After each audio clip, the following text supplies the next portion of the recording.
திமுக கூட்டணியில் இந்திய கம்யூனிஸ்ட் தொடர்கிறதா என்ற கேள்விக்கு அக்கட்சியின் மாநில செயலாளர் மு வீரபாண்டியன் பதிலளித்துள்ளார். மீண்டும் அறிவிக்கிறோம், எங்களுக்கான அரசியல் பகை முரண் கொண்ட ஒரு இயக்கம் பிஜேபி தான். எனவே சூழல் எழுகிற போது உள்ளாட்சி, சட்டமன்ற, நாடாளுமன்ற தேர்தல் வருகிற போது அந்த சூழலில் நாங்கள் கூடி அணிசேர்க்கைகள் குறித்து நாங்கள் சிந்திப்போம், கட்சி முடிவெடுக்கும். ஆனால் தமிழக சட்டமன்ற தேர்தலில் திமுக பல்வேறு கட்சிகளுடன் கூட்டணி வைத்து தேர்தலை சந்தித்தது. இதில் திமுக கூட்டணி 73 இடங்களை மட்டுமே வென்றது.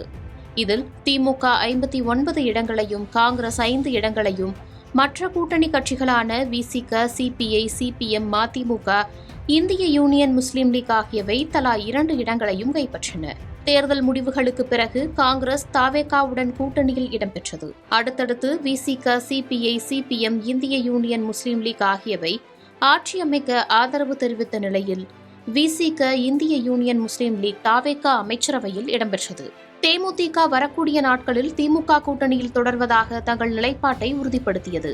உதயசூரியன் சின்னத்தில் போட்டியிட்ட மதிமுக சொந்த சின்னத்தில் போட்டியிட முடியாமல் போனது துரதிருஷ்டவசமானது என்று தெரிவித்துள்ளது. இடதுசாரிகளை பொறுத்தவரை மாநில குழு கூடி முடிவெடுக்கும் என கூறி வந்தனர்.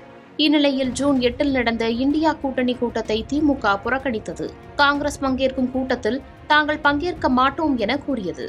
இந்நிலையில் கூட்டணி தொடர்பாக, அதாவது இந்திய கம்யூனிஸ்ட் கட்சி திமுக கூட்டணியில் தொடர்கிறதா என்ற கேள்விக்கு அக்கட்சியின் மாநில செயலாளர் மு வீரபாண்டியன் தெளிவுபடுத்தியிருக்கிறார். தற்போதைய சூழலில் இந்திய கம்யூனிஸ்ட் கட்சி எந்த கூட்டணியிலும் இல்லை என்று திட்டவட்டமாக தெரிவித்தார்.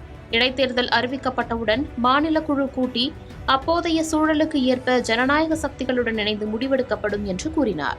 திமுக, அதிமுக மற்றும் தாவேக ஆகிய அனைத்தும் ஜனநாயக சக்திகளே என்று குறிப்பிட்ட அவர், வர்க்க நலன் சார்ந்தே தாங்கள் முடிவெடுப்போம் என்றார். தாவேகாவின் செயல்பாடுகளை கவனித்து வருவதாகவும், மக்கள் அளித்த தீர்ப்பின் அடிப்படையிலேயே அவர்களை ஆதரிப்பதாகவும் கூறிய அவர், அதே சமயம் தவறு செய்யும் எந்த ஒரு கட்சியையும் கம்யூனிஸ்டுகள் விமர்சிப்பார்கள் என்றும், தாங்கள் எப்போதும் எதிர்க்கட்சியாகவே இருப்போம் என்றும் உறுதிபட தெரிவித்தார். அதாவது திமுகவுடன் இப்போது ஒரு கூட்டணி சூழல் இல்லை என உறுதிப்படுத்தியிருக்கிறார். மார்க்சிஸ்ட் கம்யூனிஸ்ட் கட்சி திமுக கூட்டணியில் இல்லை என்று கூறிய நிலையில் இந்திய கம்யூனிஸ்ட் கட்சியின் நிலைப்பாடும் முக்கியத்துவம் வாய்ந்ததாக பார்க்கப்படுகிறது. மீண்டும் அறிவிக்கிறோம், எங்களுக்கான அரசியல் பகை முரண் கொண்ட ஒரு இயக்கம் பிஜேபி தான். எனவே சூழல் எழுகிற போது உள்ளாட்சி, சட்டமன்ற, நாடாளுமன்ற தேர்தல் வருகிற போது அந்த சூழலில் நாங்கள் கூடி அணிசேர்க்கைகள் குறித்து நாங்கள் சிந்திப்போம், கட்சி முடிவெடுக்கும்.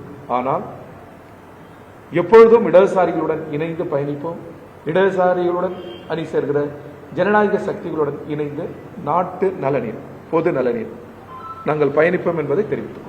இல்லை, இடைத்தேர்தலில் எங்க நிலை என்பதை நாங்கள் அறிவிக்கிற போது அதற்கான விடை கிடைத்துவிடும். ஏன்னா இடைத்தேர்தல் அந்த சூழல் வருகிற போது நெருக்கத்தில் கட்சி கூடி முடிவுகள் எடுக்கும்.